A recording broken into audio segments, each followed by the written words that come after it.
যা ওই জায়গায় যা দিই কোনো কিছুর মিল নাই। গোসল, খাওয়া দাওয়া, ঘুম, কোনো কিছু ঠিক নেই। ডিউটিরও কোনো ঠিক নেই। ডিউটি 15 ঘন্টা ডিউটি, মানে সবসময় চাপের মধ্যে থাকতে হয়। মানে আমরা যে যান নিয়ে ফিরে এসেছি মঙ্গোলিয়া থেকে, মানে আমাদের মানে বাইকের বিষয়। আসসালামু আলাইকুম। ওয়ালাইকুম আসসালাম। আপনি কোন দেশ থেকে আসলেন? মঙ্গোলিয়া। মঙ্গোলিয়াতে গিয়েছিলেন কতদিন আগে? 4 তারিখে গেছিলাম। কোন 4 তারিখে? ওই যে গেছিলাম 4 তারিখে। গত মাসে 4 তারিখে গেছেন, মাসে 4 তারিখে। আজকে চলে আসলেন? হ্যাঁ, আজকে চলে আসলাম। 24 তারিখে রওনা দিলাম। যে 25 তারিখে মঙ্গোলিয়াতে কি ভিসা গিয়েছিলেন? গেছিলাম আপনার প্লাম্বিং। প্লাম্বিং মানে কাজের ভিসা গিয়েছিলেন, ওয়ার্ক পারমিট? এতে চলে আসলেন যে? আপনার মনে করেন দালালে মানে যে কাজের কথা বলছিল এই কাজ হয় নাই। মানে আমাকে বলছিল 8 ঘন্টা ডিউটি, 2 ঘন্টা ওভার টাইম, $600 বেতন। আর মনে করেন যে প্লাম্বিং মানে আমার প্লাম্বারের কাজ। হ্যাঁ, প্লাম্বারের হ্যাঁ। কাজ। তো যা ওই জায়গায় যা দিই কোনো কিছুর মিল নাই। গোসল, খাওয়া দাওয়া, ঘুম, কোনো কিছু ঠিক নেই। ডিউটিরও কোনো ঠিক নেই। ডিউটি 15 ঘন্টা ডিউটি, মানে সবসময় চাপের মধ্যে থাকতে হয়। মানে আমরা যে যান নিয়ে ফিরে এসেছি মঙ্গোলিয়া থেকে, মানে আমাদের মানে বাইকের বিষয়। কি কোম্পানিতে দিয়েছিল আপনাদেরকে? আমাদের দিয়েছিল মানে কোম্পানিতে দিয়েছিল। কোম্পানিতে মানে দিয়েছিল বলতে আমাদের যে কাজের কথা বলছিল দালাল আমাদের যে কাজের কথা বলছিল $600 বেতন, মানে ওটি নিয়ে 1.5 লাখ 1.5 লাখ টাকার মতন পড়বে। কিন্তু আমরা ওই জায়গায় গিয়ে মানে কোনো কিছুরই মিলবে না। আমার কাছে প্রমাণও আছে, আমি ওই জায়গা থেকে প্রমাণও নিয়ে এসেছি। মানে আমার কাছে ভিডিও আছে। মানে আপনার কাছে মোবাইলে আছে, হ্যাঁ, এগুলো আমরা সংগ্রহ করবো। কি নাম আপনার? আমার নাম মোস্তাকিম আহমেদ অন্তর, বাড়ি কোথায় আপনার? নেত্রকোনা। নেত্রকোনা। আপনাকে যে পাঠিয়েছিল মঙ্গোলিয়া, কোন এজেন্সির মাধ্যমে গেছেন? আমি গেছি আমার দালালে ধরছে মানে হারুন। আপনার দালালের নাম কি? দালালের নাম হারুন। আর মানে হারুন যে এজেন্সির কাছে পাঠাইছে ওর নাম হচ্ছে বাচ্চু।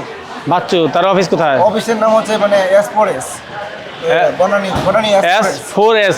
S4S। এটা কি রিক্রুটিং এজেন্সি? হ্যাঁ হ্যাঁ হ্যাঁ। এদের লাইসেন্সের কি আছে? ওই যে অফিসের ছবি টিভি আছে?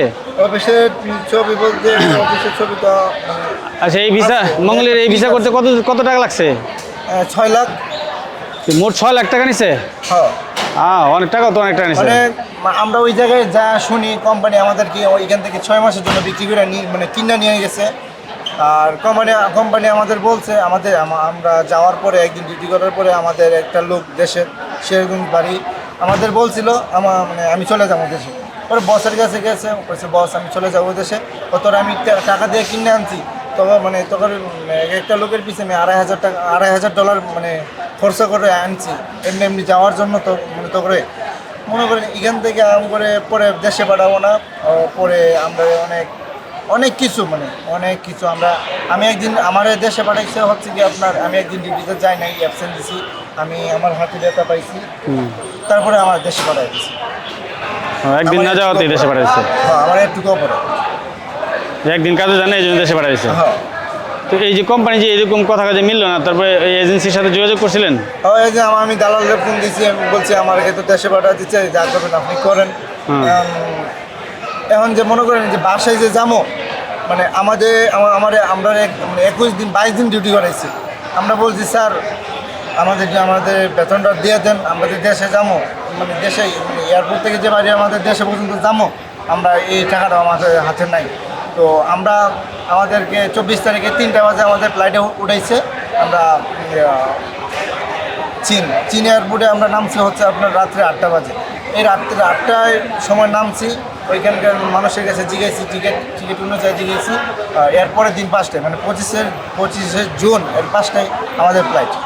তো 5টা বাজে ফ্লাইটে হচ্ছে বুঝেন একটা মানুষ কীরকম মানে থাকে, নার্ভাস থাকে, মানে খাওয়া দাওয়া কোনো কিছু নাই।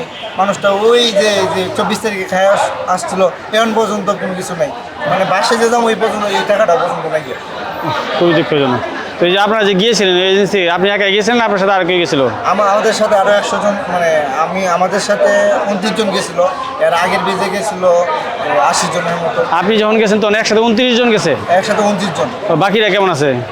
বাকিদের অবস্থা ভালো না। গত সপ্তাহে মানে 1 সপ্তাহ করে মানে আরও লোক পাঠাইতে পারে, মানে এমনি 100 জন লোক পাঠাই দিবে, এরা একজনও রাখবে না। মানে এই জায়গায় যে মরলে মানে আমাদেরকে যে মানে একজন মানে উদ্ধার করে আনবো এই ব্যবস্থাও না এই জায়গায়। মানে দূতাবাস বলতেই নেই ওখানে মঙ্গোলিয়াতে তো বাংলাদেশের দূতাবাস নাই না? দূতাবাস নেই। আপনাদেরকে সহযোগিতা করার মতো বাংলাদেশে কোনো কিছুই নাই? কোনো কিছুই নেই। আচ্ছা। বললে যে লাস্ট টাইম এটাও নাই যায়। মঙ্গোলিয়াতে যে গেলেন, আপনি মঙ্গোলিয়া কোথায় ছিলেন? আমি মঙ্গলে উলান পাঠাইছিলাম। আচ্ছা, এটা কি মেন সিটি? হ্যাঁ, মেন সিটি। ওইখানে বাংলাদেশি কেমন আছে? বাংলাদেশি আছে, একজন আমার সাথে আসছে, উনি একবারে কাজ ছেড়ে করছে। উনি চলে আসছে একবার না? হ্যাঁ, এই যে আচ্ছা, যাক। তো এই যে আপনি যে গিয়েছিলেন মঙ্গোলিয়াতে, আপনি ভিসা করেছিল, আপনাদের কি ম্যান পাওয়ার করে পাঠাইছিল? হ্যাঁ, মেন পাওয়ার আমার কাছে আছে, ডিএমইটি ম্যান পাওয়ার সব কিছু ছিল না? কিছুই আছে আমার কাছে, এই যে দেখেন সব কিছুই আছে। সব কিছুই থাকলেও মানে আমাদের মেন পাওয়ারে টিএসসি কার্ড, মানে অনেকজনের টিএসসি কার্ড দিয়েছে 2 মাস মেন। আপনাদের ম্যান পাওয়ার করেছে, এখানে আরএল এর নাম্বারও আছে না? আচ্ছা, এই আরএল নাম্বারটা কি যে অফিস থেকে আপনার পাঠাইছে সেই অফিসের আরএল নাম্বার নাকি? হ্যাঁ, ঠিক আছে। আপনারা তাহলে আইনগত ব্যবস্থা নিতে পারবেন। বিএমইটিতে যা অভিযোগ করবেন যে আপনাদের সাথে এই যে কাজের কন্ট্রাক্টের মিল নেই, এভাবে চলে আসতে হলো। হ্যাঁ, আর যদি আরও সহযোগের প্রয়োজন আছে, আমরা প্রবাসী টিভি আছে, আমাদের সাথে যোগাযোগ করবেন। হ্যাঁ, ঠিক আছে, ধন্যবাদ।